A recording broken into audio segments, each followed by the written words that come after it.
இங்க சொல்றார்.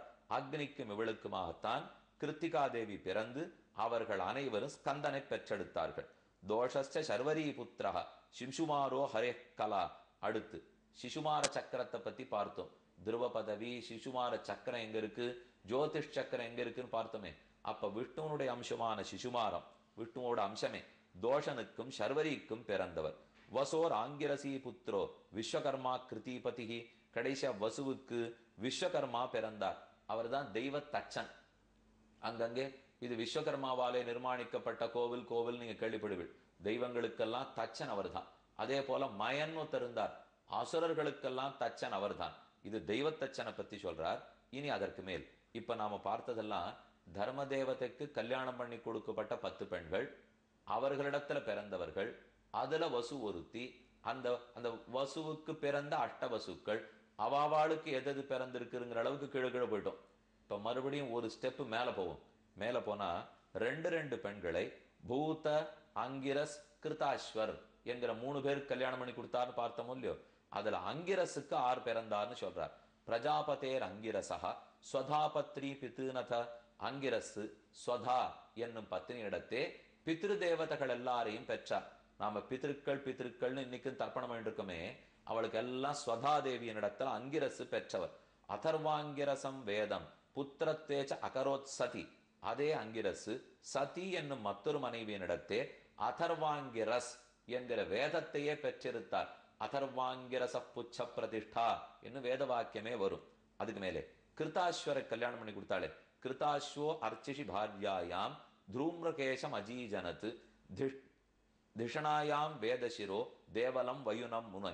கிருதாஸ்வர் அச்சிஸ் என்னும் பாரியனிடத்திலே தூம்ரகேசன் என்பவரை பெற்றார். கடைசியா தார்க்ஷனுக்கு 4 பெண்களை கல்யாணம் பண்ணி கொடுத்தார்னு பார்த்தோம். அந்த தார்க்ஷனுக்கு பிறந்தபடியால தான் இவருக்கே தார்க்ஷன், கருட பகவானுக்கே திருநாமம்.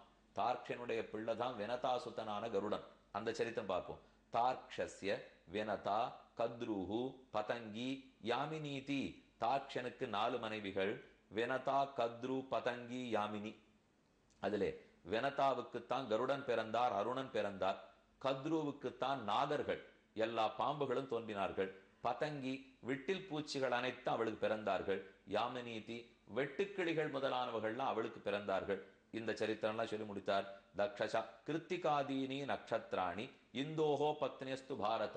கிருத்திகா முதலான நட்சத்திரங்கள் எல்லாம் சந்திரனுக்கு கல்யாணம் பண்ணி கொடுக்கப்பட்டார்கள். ஆனா அவருக்கு தான் க்ஷயரோகம் வந்துருது. ரோகிணி தேவியின் இடத்துல மட்டும் சந்திரனுக்கு தனிக்காதல். 26 பெண்களை உதாசீனப்படுத்திட்டார். மற்ற 26 பேரும் அப்பாவிட்ட போய் கம்ப்ளைண்ட் பண்ணிவிட்டார். அதனால அவர் கோபம் வந்து உனக்கு க்ஷயரோகம் வரட்டும்னு சந்திரனை சபித்தார். அந்த சந்திரனுடைய சாபம் போவதற்கு தான் ஆங்காங்கு திவ்யதேசங்கள்ல போய் திருவிந்தளூர்னு முக்கியமான திவ்யதேசம் இந்து புஷ்கரணி.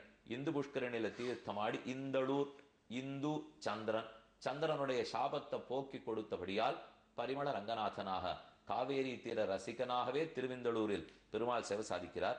இனி அதற்கு மேல் அதித்தியை பத்தி சொல்றார். கஷ்யபருக்கு 13 பெண்களை கல்யாணம் பண்ணி கொடுத்தாரோ இல்லையோ. இந்த கஷ்யபருக்கு கல்யாணம் பண்ணப்பட்ட 13 பெண்களின் பெயர்கள்.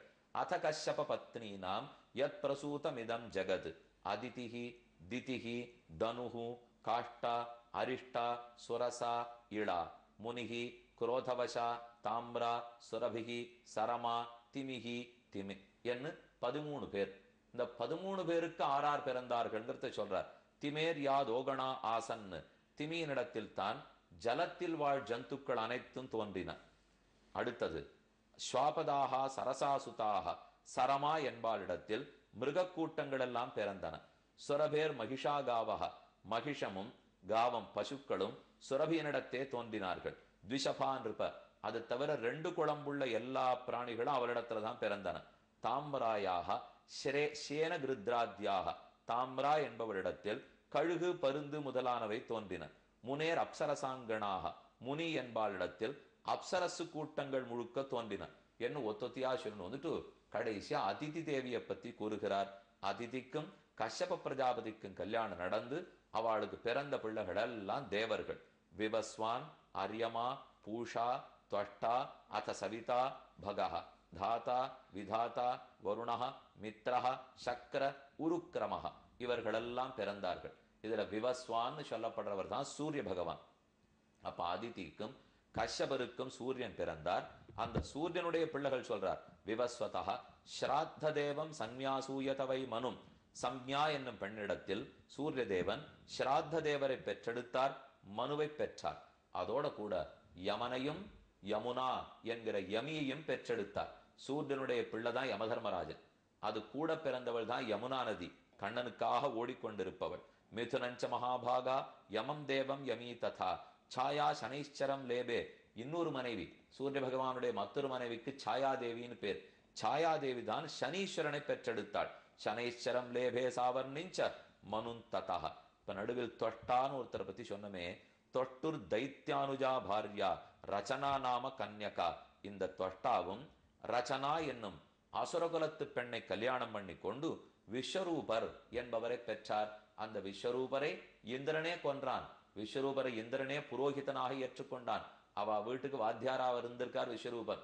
உடனே சந்தேகம் வந்துருது பரீட்சித்துக்கு, ப்ரஹஸ்பதி தானே தேவர்களுக்கெல்லாம் ப்ரஹஸ்பதி, அவர் எப்ப மாறி விஸ்வரூபன் ப்ரஹஸ்பதி ஆக்கிண்டா, மேலும் வீட்டு வாத்தியாரை இந்திரனே கொன்னுடுவனா, நீர் என்ன சொல்றீன்னு எனக்கு புரியலையே. இப்போ தம் வவ்ரிரே சுரகணாக ஸ்வஸ்திரியம் துஷதாமபி விமதேன பரித்யக்தா குருணாங்கிரசேன யது.